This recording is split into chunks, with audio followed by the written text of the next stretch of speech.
pretty cold. Okay, let's do this.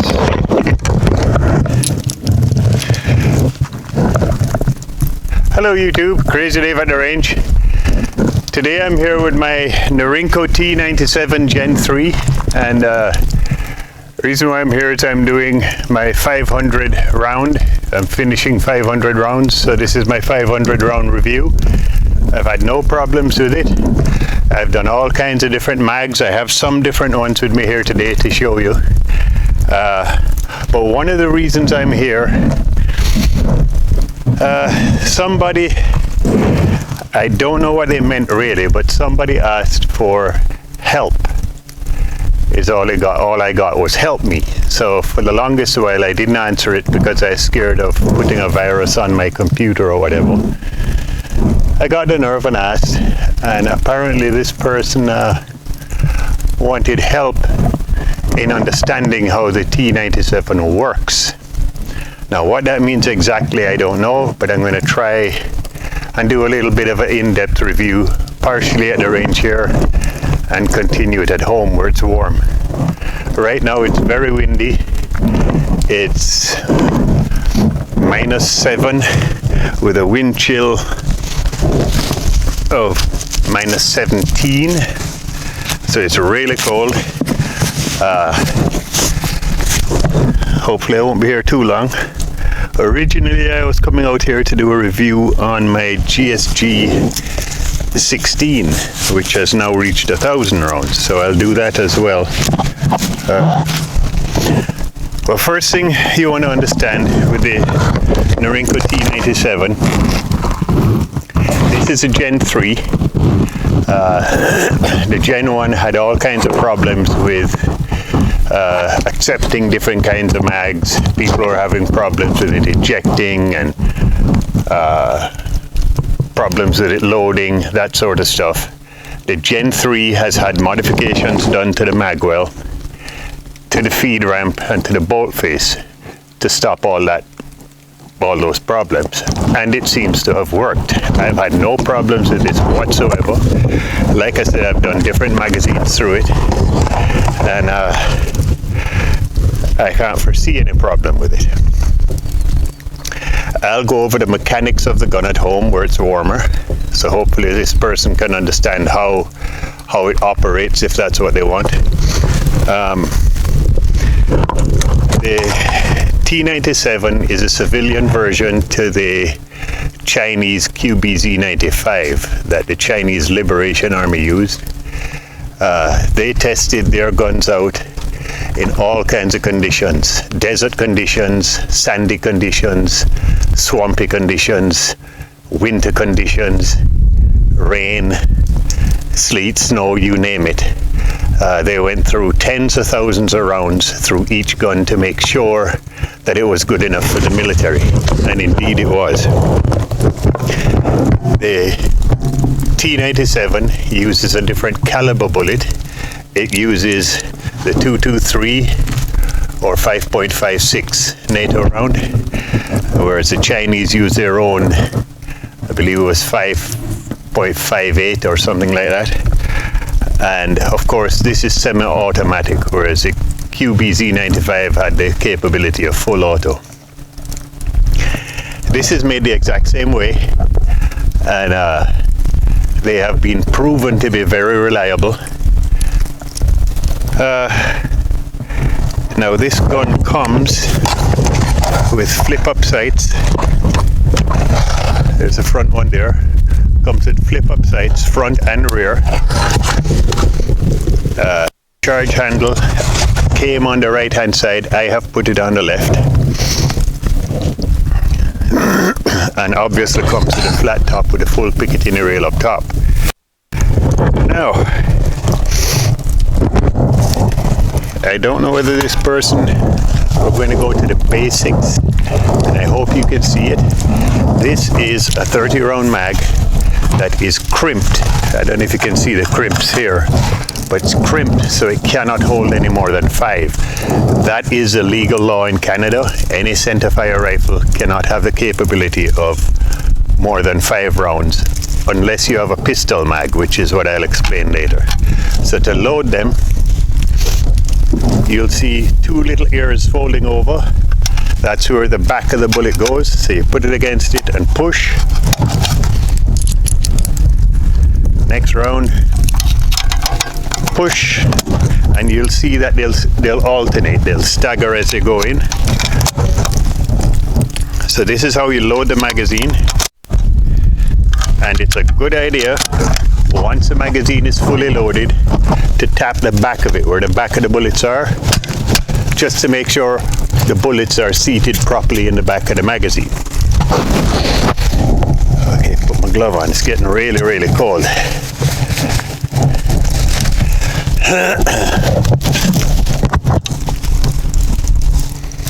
Whoa, whoa, whoa, whoa. What's going on here? There we go. A little warmer. Now, normally with a rifle, when you're loading a rifle, you're holding it and you'd load it here. What makes a bullpup different is all the action is in the back. So rather than having your magazine in front of the hand grip, your magazine now loads back here. And the trigger has a rod that goes from the trigger all the way back to where the hammer is back here. So the trigger pull on a T97 is longer than what would be on an AR-15.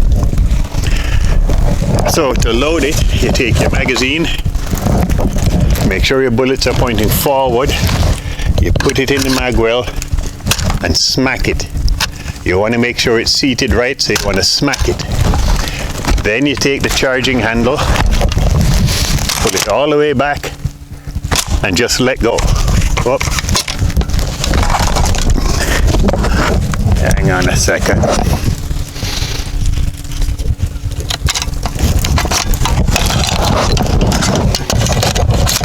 I knocked your magazine first.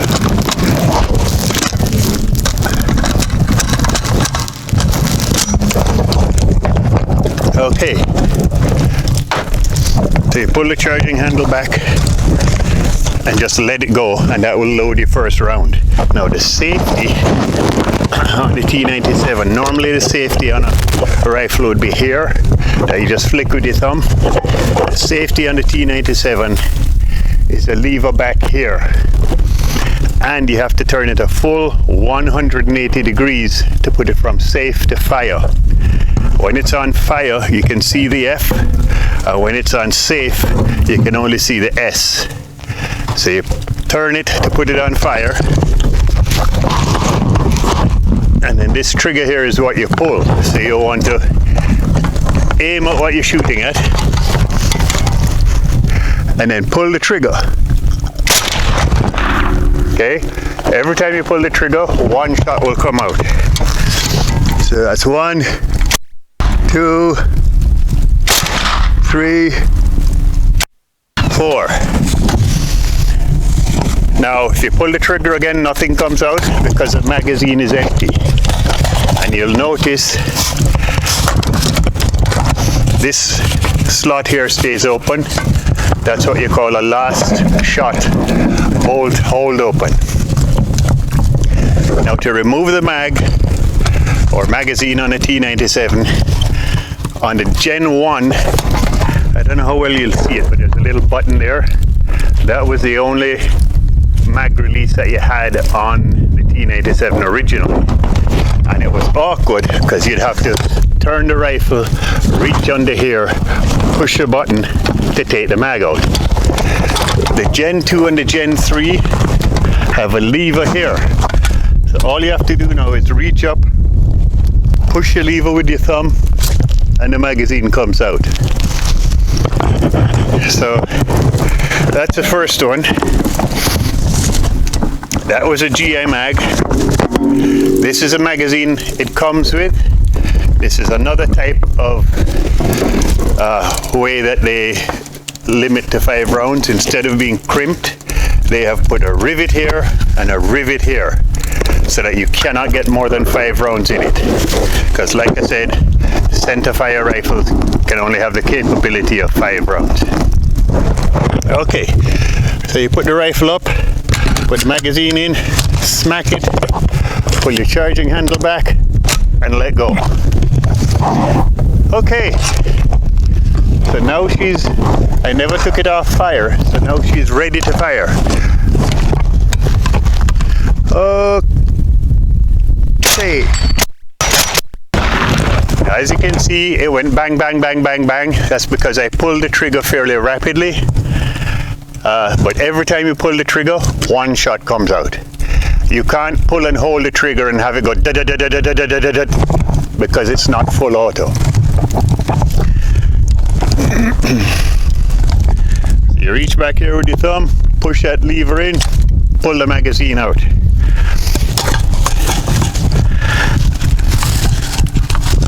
So that was the magazine it came with. This is another type of GI mag, just a different make. And I'm just showing you how it does accept different mags. Pull the charging handle back and let go. Shoot her out.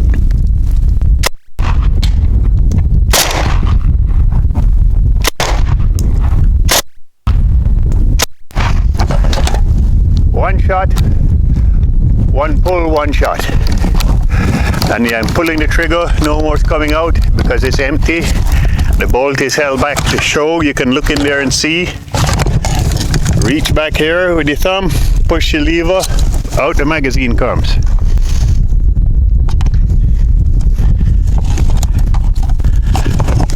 Now, pistol mags.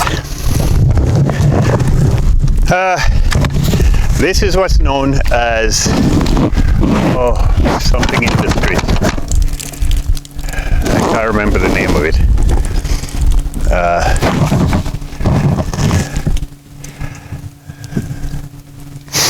Anyway, this you can see slightly transparent in color. You can see some rounds here and some rounds here. This is what you call a double stack mag, because you can shoot these, flip it over, and then shoot those. And pistol mags are designed for what they call the AR pistol, and pistols are allowed to have 10 rounds. So as long as you have a pistol mag, you are allowed to have 10 rounds in every pistol magazine, as long as it's a pistol mag. Cross Industries is what this is called. Cross Industries, what they call cross mags. Now this is really 2 magazines that if you twist, they'll come apart. So 10 round magazines are usually shorter than the 30 round that are pinned to 5. And the convenience of this is that you can take the 2 magazines, snap them together, and it gives you the full length. So with this now, you load it the exact same way. Of course, there's 10 rounds per side. It fits kind of loose, but it does fit. Pull the charging handle all the way back and let go. So now I'll be able to shoot 10 rounds. Okay. Didn't it go in? Oh, okay. I forgot about safety.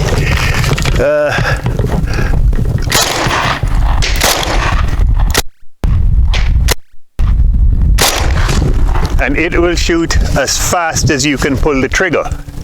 So if you pull the trigger rapidly, they'll come out. It has a last shot bolt hold open. You verify it by looking. Push a little lever, out comes a magazine, flip it over, put it in, smack it, pull your charging handle back, and let go. Now I have 10 more. Okay.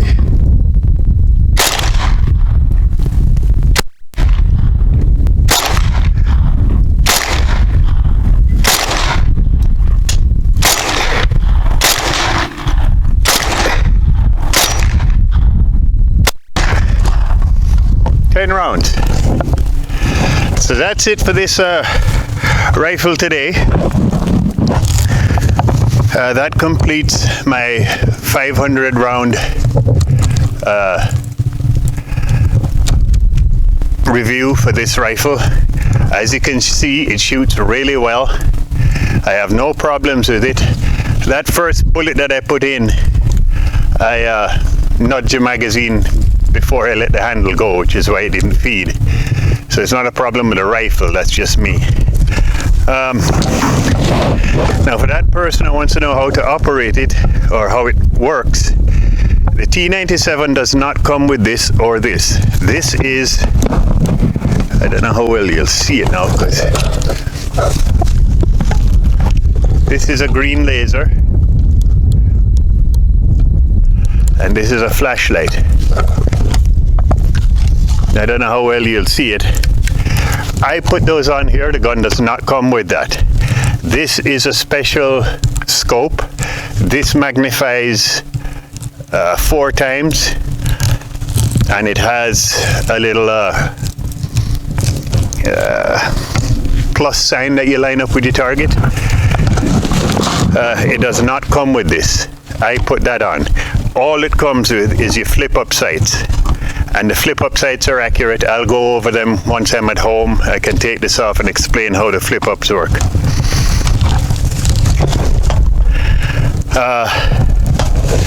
This is an excellent, very reliable rifle. I've had one before this and I sold it to buy this one because the one I had before was a Gen 1 with a flat top version, and I wanted a Gen 3. I shot, probably 3,000 rounds through that one and had no problems. I can't foresee any problems with this one. It's shot flawlessly, all 500 rounds, and I can't see there being any problem. I'm really glad I got it. I'm glad it's mine. I'd be kind of jealous if it wasn't, and I won't be getting rid of it for anything. Well, YouTube, that finishes my 500 rounds on the T97 Gen 3. Hope you enjoyed that. I certainly enjoyed bringing it to you. Keep an eye on the channel. There'll be more coming to you like this in the future. And for that person that wanted to know how this works, I'll continue stripping it down and explaining the parts and how they work and what to look for, that kind of stuff. Once I get home where it's warmer. Like I said, the wind chill here right now is -17 and I'm not really dressed for it. So I hope that helped you as far as how it functions. This is a right-handed only rifle, because when you have it up on your face, the ejection port is right here and the bullet comes out at a 40-degree angle, roughly 2 o'clock position. But if you're doing it left-handed and you have your face right up here, the ejection port is right where your mouth would be. So it'll split your lip wide open. Now you can, if you hold your head further back, shoot it like this and it'll miss your mouth. So it can be shot left-handed, but it's really designed as a right-handed rifle. Now T97.ca, I believe, makes a deflector that you can put on these so that you can shoot it safely left-handed, but the rifle itself is designed mainly as a right-handed only. I have shot it this way, shooting it around barricades and stuff without a problem, but I made sure I held my head back far enough that there was no threat of the shell coming out. Well, YouTube, don't forget to like, subscribe and share. Leave comments below. I'm always interested in how people find these guns, and it helps other people out there who are trying to decide whether to get these guns or not. When they see people's opinions, they get to understand how reliable they are, if there's any problems, that sort of stuff. So leave comments, I read everyone. And thanks for watching. I hope that helped the person out. This is one excellent little rifle. One excellent little rifle. Very reliable. Very reliable.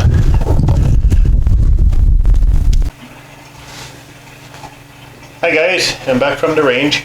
This is my dog. She needs to lie away because we're going to go over some material here. One of the reviewers on my channel wrote a sign just saying help me.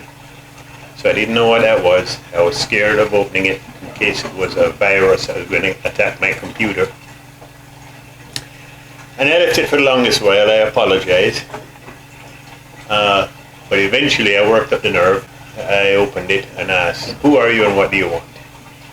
And they said they wanted to know how the Norinco T97 works. Well, that's very vague. I don't know exactly what they meant. But in my video, I showed how to load the magazine, how to put the magazine in the gun, how to operate the gun, that sort of stuff in my 500 round video, which is why it was kind of different from the normal ones I do. And here, just in case you want to know the mechanics, what it comes with, how it works and everything else, I'm going to go through that right now and add it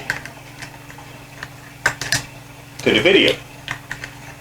Now, obviously the stuff I have on here, it never came with. Okay, this here that I'm taking off is a green laser. Oh no, this is a flashlight that's really bright, it's 500 lumens. And this other thing I took off is a green laser. Very, very bright.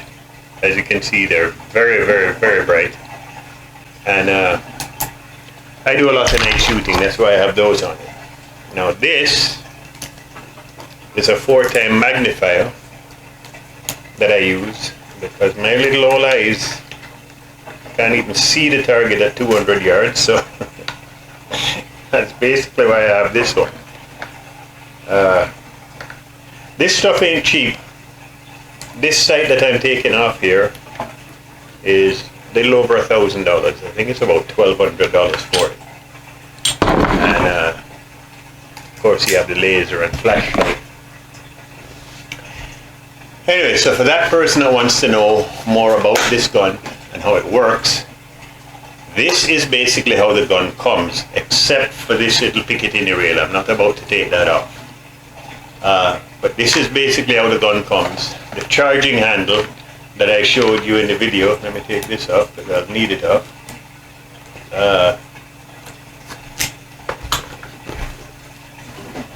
Comes on the right hand side, comes on this side, not this side.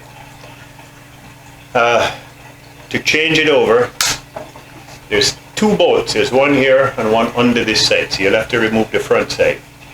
Undo those two bolts and you can lift this top part off to get to the charging handle to switch it over. So that's how I did this. It's not hard. This gun, as you can see, comes with two flip-up sights, front and rear. Okay, that's the front one there, and that's what I call a post sight, and that's the rear one there. Now I don't know how well you'll see it, but in the rear one there's a tiny, tiny hole that you look through, and the object of that is to look through the hole and line the front post sight up so the top of the post is in the middle of the circle, and that's how you line it up for shooting. That's how you aim. These steel sights, there's no play in them whatsoever, even forwards and backwards or side to side, so they will not lose their accuracy. If you're shooting too high or too low, you can adjust this front post by screwing it, and it can go down or up. So depending on whether you want the bullet to hit higher up or lower down, you would adjust that. And if it's too far to one side or the other, this screw here will adjust this side to side. So you can correct your side movement with the back side and your up and down movement with the front side. So that's how those work. And if you don't need them, they fold down.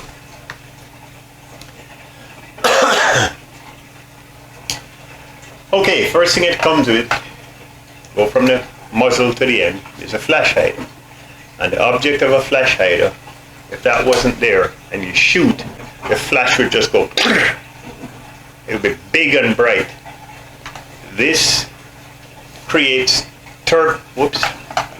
this creates like a turbulence to the flash, so it breaks it up. So instead of going, it kind of focuses it narrower and dissipates the actual flash, cools it down quicker so it doesn't last as long and isn't quite as big. That's why they call it a flash hider, because it helps to hide the flash. Okay, this may end up being a long video because I'm going to be pulling this apart and explaining how things work. So the idea of a bullpup is when you're holding the rifle, you'll notice the magazine is back here. Now normally you'd load a magazine here on a normal rifle, and the ejection port and everything would be up here like a normal rifle. Now in a bullpup, all the action is back here behind the trigger group. So that's why you load a bullpup from the back. With all the weight being back here, the front feels lighter than a regular rifle and is easier to manage, particularly for recoil, because all the weight is back here. And of course the bolt is slamming back into the heaviest part of the gun. So it manages recoil a little better than a regular AR-15 or a regular rifle would. Now, how this thing works, you'll notice on the front here, there's a little adjuster. Right now it's set on number 1, and that's for normal use. You can push this part in and turn it to 0. And what 0 does, it turns off the gas system. So every time you pull the trigger, take this out so it won't work with the mag in. Every time you pull the trigger, you physically have to charge it for the next round. It won't automatically load it because you've turned the gas system off. Then if you push it again and turn it further, that's the number 2 position. And what that does is if the gun starts to get a little fouled, and you'll see as I pull it apart, as the gun starts to get fouled, it can start operating funny. So now you've literally doubled the gas power used to do the cycling mechanics of the gun. So that increases its reliability, and you can shoot much longer without having it fouling up. And what they mean by fouling up is, as you shoot a bullet, of course you're talking about gases and flame and powder and stuff, so a lot of carbon and stuff builds up in there, and as it coats all the parts, which you'll see later, they tend to, after a long period of time, they tend to start getting gummy and not cycling properly. And that's why you have this adjuster where you can switch it to number 2 and increase your reliability. A very nice feature to have, and not many guns have that. The upper rail here is metal, which gives you a strong, solid, firm base. Plastic rails tend to flex, whereas the metal ones don't. So it keeps your accuracy on the scope or whatever you have. Now when they talk about co-witness, if you have a red dot, you can put the sights up, and if this was a red dot, it would be like here. And if the battery died, you could still look through your red dot to your steel sights. That's what they mean by co-witness. Okay? With a magnified scope, you can't do that because the magnification totally eliminates the view of the front. front post. Okay, the barrel is 18.5 inches and it runs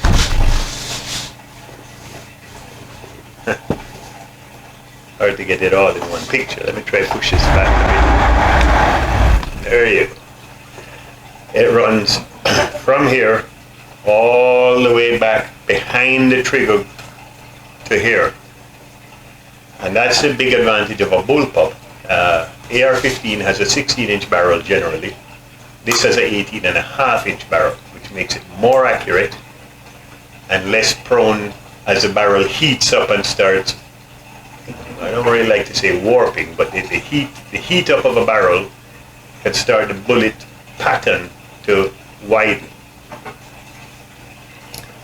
And an 18.5-inch barrel, as opposed to a 16-inch barrel, has more steel to heat up, so it doesn't affect the group quite as quickly as a 16-inch barrel would. They talk about twist rate. There's grooves inside called rifling, and they spiral down the barrel. And this is a chrome line barrel, which makes it more resistant to corrosion. And it has what they call a 1 in 7 twist, which means for every 7 inches of travel, the bullet will spin a complete revolution as it goes down the barrel. So in this barrel, by the time you go bang and the bullet comes out the end, the bullet has spun roughly 2.5 times. Very, very fast. And the spinning of the bullet is what makes it cut through the air more accurately. If you didn't have the spin, the bullet would end up tumbling instead of screwing its way through the air. So that's why rifling is important and the twist rate is important. So this has a very good twist rate. Now, sling points. It does not come with this single point sling. Let me just take that off actually. So, because I'll have to remove it to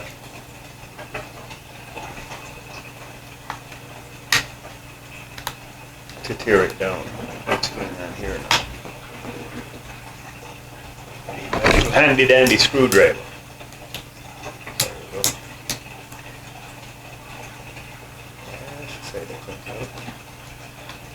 What else going on? The pin has pushed itself in. Okay.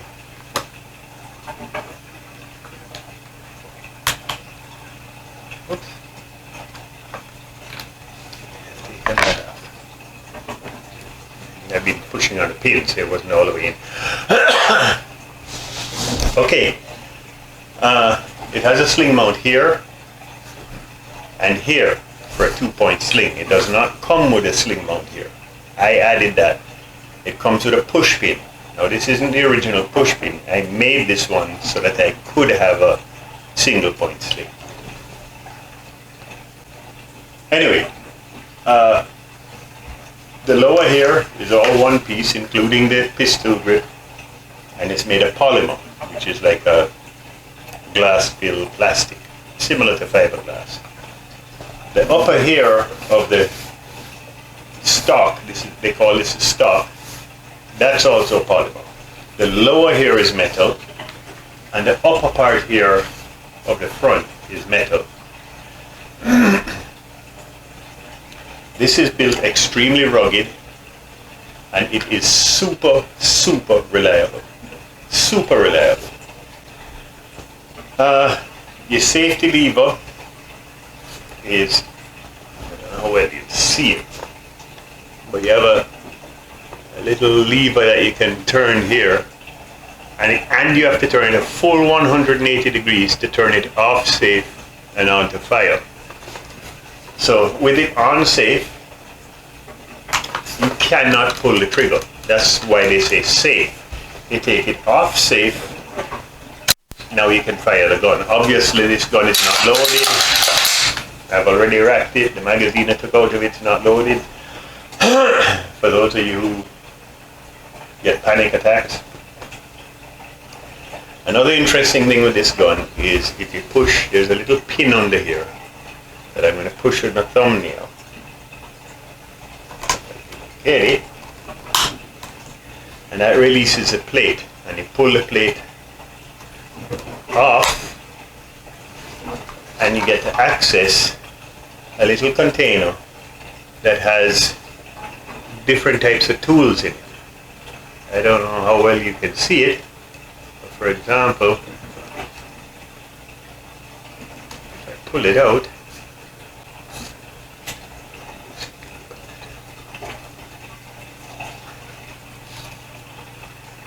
for example, this is a little brush that you can use to clean the barrel. And these are all little posts that screw into the end of it, and you add them all together to make it long enough to go all the way through the barrel. So this is what's called a cleaning kit, and all Chinese guns, or most of them, come with a little cleaning kit inside your pistol grip. Very nice feature, very handy to have, and it's nice that it's in the gun so it's with you at all times. Whoops.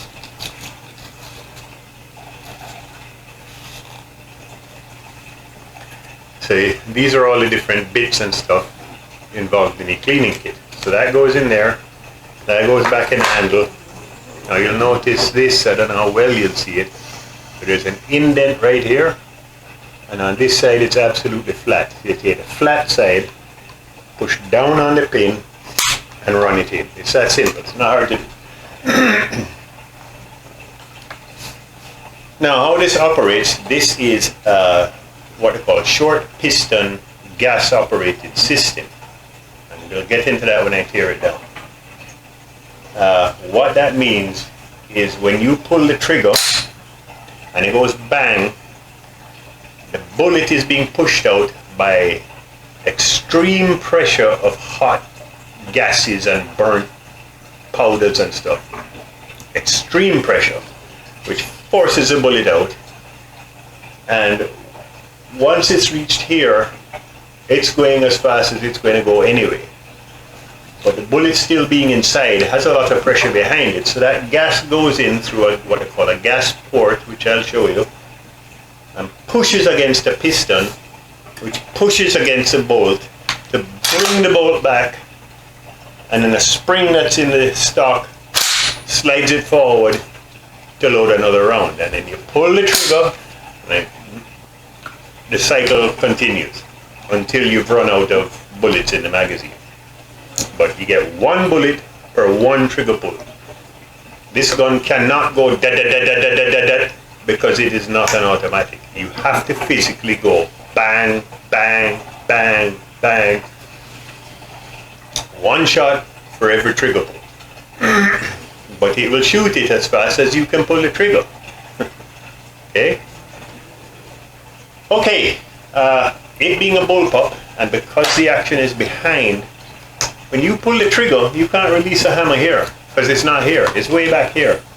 So they put a rod that goes from the trigger all the way back to where it releases, in this case it releases a bolt, and the bolt slams forward and shoots the bullet. And that's why the trigger pull on a bullpup is fairly long. Not overly long, but longer than it would be on an AR or a regular rifle. And they're a little spongier because you have that long linkage that's adding to the pull and the feel of the trigger. Okay, that's basically how the gun works. What I'm going to do is show you the parts that make it work now by pulling it apart. And the first thing you want to do on these guns is put it on safe. And the reason for that, everything in here is spring loaded. You do not want the magazine in, and I'll explain why in a little while. You want it on safe, you push, there's a little pin here that you push in, and that will force this side out long enough for you to grab and pull, which makes this come undone. Okay? You have this little part here that I'm rocking. This part pushes against here to push that forward, and this helps with, this is what they call added dampening. This helps with the recoil, so you don't feel it quite as much. Okay. Now that you've done that, this is your, for lack of better words, guide rod, okay, and dampening system. Now that you have this, you want to push this forward and hold it, because if you don't, it'll shoot across the room. And then you put it on fire, and this will slide out all on its own. So, this part here is a guide rod. And this is a part that when you pull the trigger, it releases it to slam everything forward. And this is just another dampening rod slash guide rod to make sure everything travels straight. And this part is what pushes on that part there. Okay?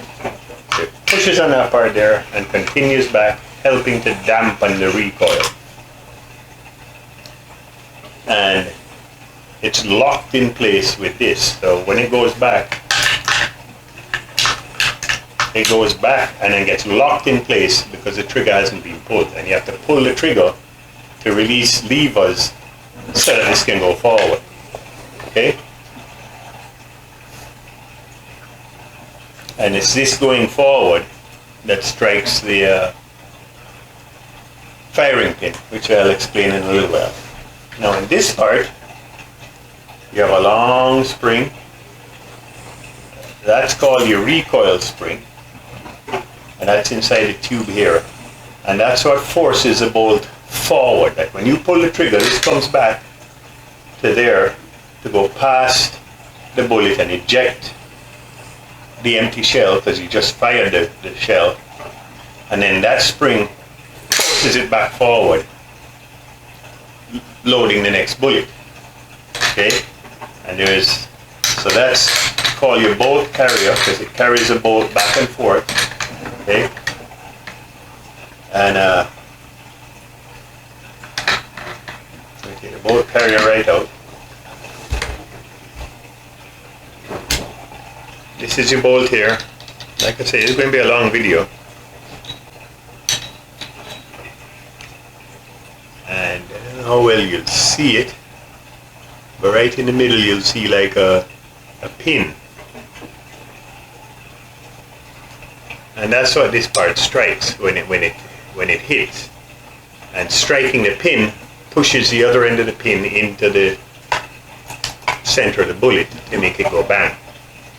And this is what you call a rotating bolt, because it actually rotates as it goes backwards and forwards. It kind of semi-rotates. So that's your firing mechanism. The trigger mechanism, I don't know if you'll be able to see it. I'll try. If I pull the trigger, you can see things back here moving. And that is what is releasing this. Because this won't go forward until you pull the trigger. Okay? So everything comes slamming back, and this can't go forward until you pull the trigger. So that's how that works. Again, I don't know how well you'll see it. I'll try to show it to you. I'm going to try that light here. I don't know how well you'll see it, but this little prong right here, when the shell gets pulled back, because it gets pulled back by this, there's a little hook in there that hooks onto it, the rim of the shell, and pulls it back. And when the shell hits this, the bolt continues to go back, but the shell can't. So it gets flung out the side. or ejected. So that's your ejector there. Okay. So that is basically it in a nutshell. Now, as I was explaining before, I have to kind of mind my dog, right, little Mimi? As I was explaining before, there's a pin here that comes with the gun, not this particular one, but there is one that the gun comes with. You push it in, nothing is spring loaded in here, so you pull it all the way out, and then you can separate the lower in one piece. This is your trigger here.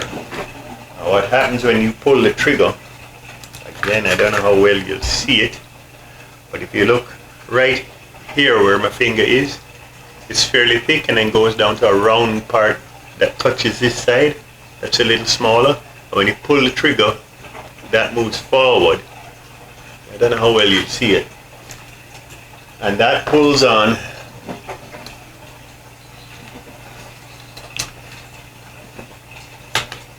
this bar here.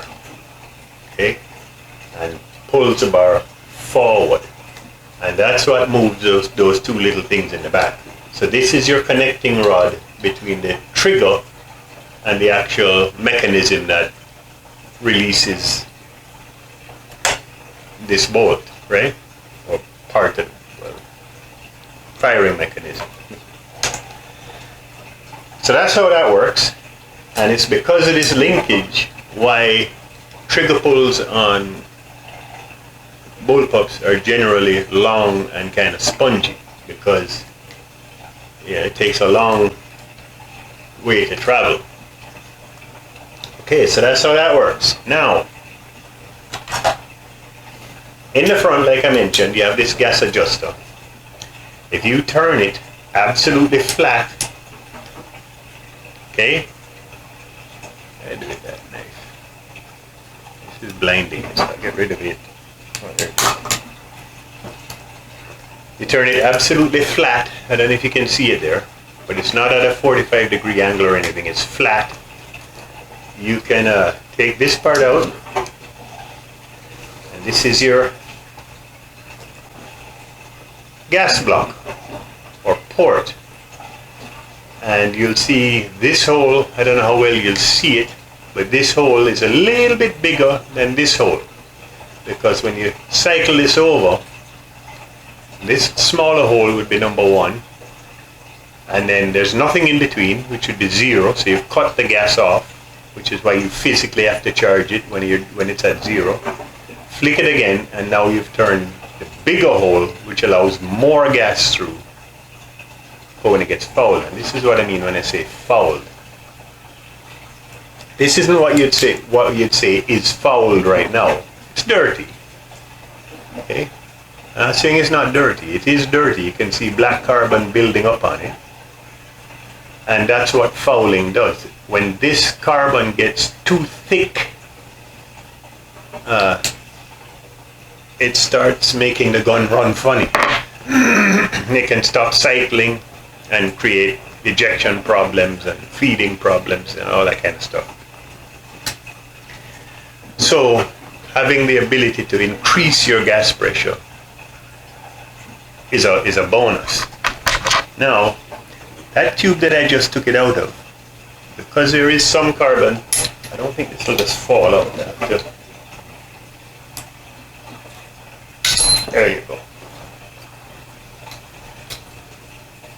There's a little tube, I don't know whether you'll see it or not, but this little tube right here is what your piston goes in, and there's a little hole in the back.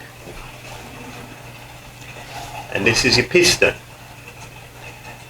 So when it goes bang, the gases come through those holes under extreme pressure to push against this. And this pushes against its spring, and that little part there goes through the hole that's in the back of this tube and pushes. So this would have gone through the hole, and it pushes against this and forces this back. Because this comes back with such force, this actually slides back. locking this in place until you pull the trigger, and then the whole thing happens all over again. And again, you can see this should be shiny and it's not. So you can see, like, pretty bright, but you can see that it's not shiny and carbon is building up on it, particularly the face of it. Okay? So as this gets more and more fouled, it kind of gets thicker, so to speak, because you're getting stuff built up on it. So there's more friction on this inside that tube, which makes this travel slower, which makes things not cycle properly. So you increase the gas pressure, giving it more energy. So even though this is fouled, it will still be reliable. And this spring is what pushes it back in place. Once it's fired, this spring pushes it back in place. So that's basically how the system works. You've seen how I pulled it apart. That's all there is you need to know. There's a little rod inside here. I don't think you'll see. Let me get my famous light out again. I don't know if you'll see it or not. There's a little rod right here. And that is what this slides on. Okay? So this goes in here like that. I'm not going to bother with the bolt. Well, kind of have to, don't I? Let's take the bolt right out.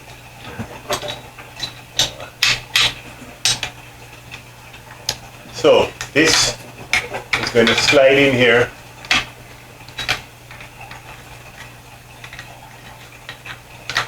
On the rail and slide down that rod. So as a piston hits, this slams back and slams forward again because of the springs behind. Okay? Anyway, so you've seen how I pull it apart. I don't want to make the video overly long. It's going to be long enough as it is. And that's basically how the gun works. As far as shooting the gun goes, it's basically understand your safety mechanism that's in the back.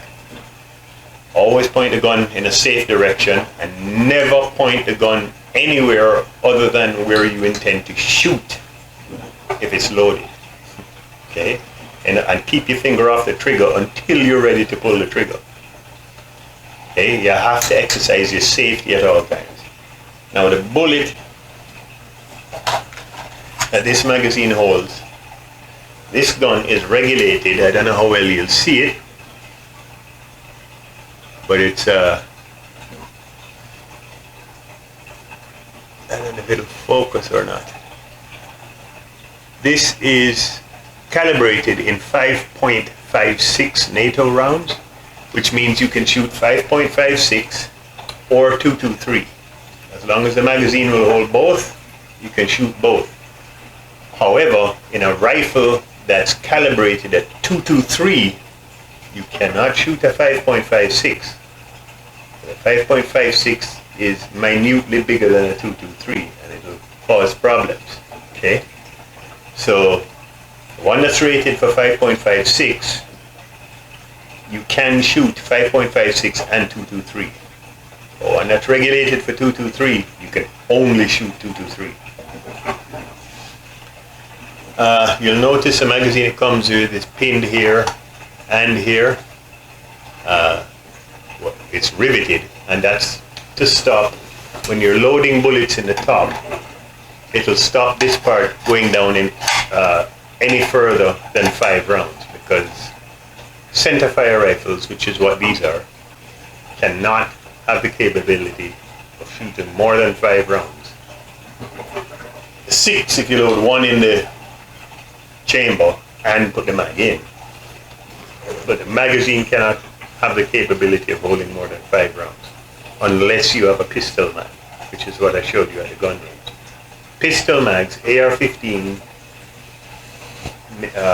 make pistol AR-15s, and they use the same magazine.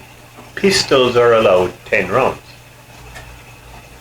and because it says pistol mag on it, you're allowed to use it. because it's a pistol man. Okay? Don't ask me, that's just the way the law is, and the law may change soon. There's talk about them regulating pistol mags in rifles. I don't think they've done it yet, but they're talking about it, so that may change in the future. Okay? So that's the rules. This particular firearm is not restricted. You have three different classifications of firearms. You have non-restricted, restricted, and prohibited. Prohibited you can only buy if you have a prohibited license, and they don't give those out. You cannot apply for one. They were grandfathered in, and when those people are gone, they're done. So forget about prohibited. Then you have restricted, which covers things like firearms, and used to cover AR-15s, but they don't now that they're banned. But they cover weapons where you can only take it to the gun range, and you have to have a restricted license in order to do it. And it can only go from your home to the gun range, and from your gun range home. You can't stop on the way there to get to Tim Hortons or anything. It is strictly from your home to the gun range, or the gun range home. You are allowed to take it from home to a gunsmith if you're taking it in for repairs. But when you pick it up from the gunsmith and it's now functional again, you have to get permission to transport from the RCMP to take it home. That's restricted. And then non-restricted, all you have to do is get your PAL, which is called a possession and acquisition license. To get these licenses, you have to take courses, you have to have references, you have to send the information into the RCMP, they do their checks and check your references and stuff like that. Now, once you have your PAL, which is a possession and acquisition license, you're allowed to buy non-restricted firearms and ammunition. And non-restricted, the rules and regulations change. Because a restricted weapon, you have to have a trigger lock, which is what I took off. You have to have a trigger lock on the gun itself. Plus the gun has to be locked in a case that's not easily opened. Plus the gun has to be transported in the trunk or not in plain view. If you have a pickup truck, you can't just throw it in the back. You can put it on the back seat area, but it has to be covered so it's not in plain sight. Restricted weapons have a lot of rules and regulations as far as transportation goes. Non-restricted weapons don't. You can carry them anywhere you want. Now, it's not wise to walk down the street with one because you'll get in all kinds of trouble. But you can put it in your car and take it anywhere you want, out into the woods. You can hunt with it, you can take it to your friend's house to show them, the restrictions on non-restricted is much lighter than the restrictions on restricted, which is why it's important to understand that this is non-restricted. You can take this anywhere, you can go hunting with it. Mind you, you can only hunt like coyotes or small stuff, but you can go hunting with it. You can do what they call run and gunning in the woods. You can do target shooting in the woods. You can carry this anywhere you want. You can take this to a friend's house to show him, that sort of thing. Which is nice. It's nice to have a gun like this that's non-restricted. So it's up to you what you want, whether you want a restricted or non-restricted. Do your research to figure out which one is best for you. I personally would suggest go for your restricted license, because you never know down the road. They may not give restricted licenses anymore, and at least at that point, if down the road this becomes restricted, you'd still be allowed to keep it. Okay?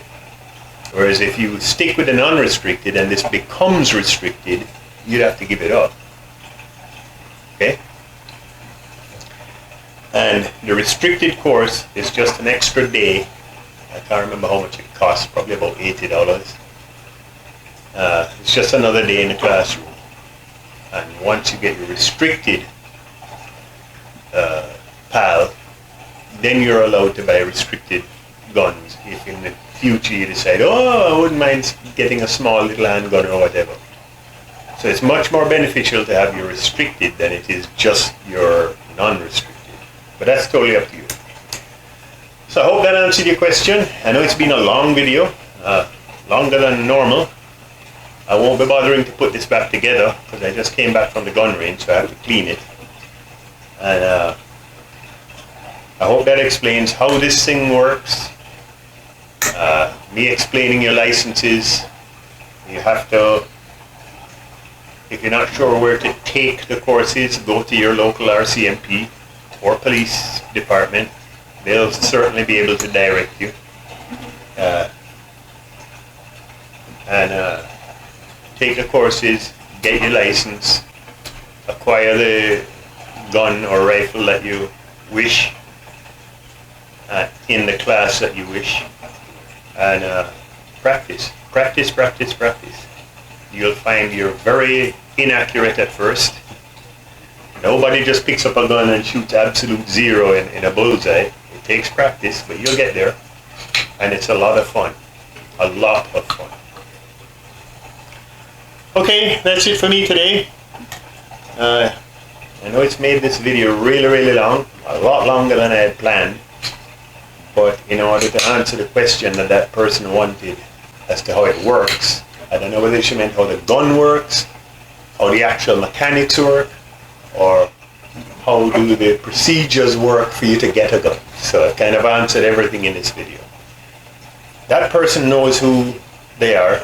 So if you have any further questions or want any more details, just write me and let me know, and I'll be more than willing to answer it for you. Thanks again.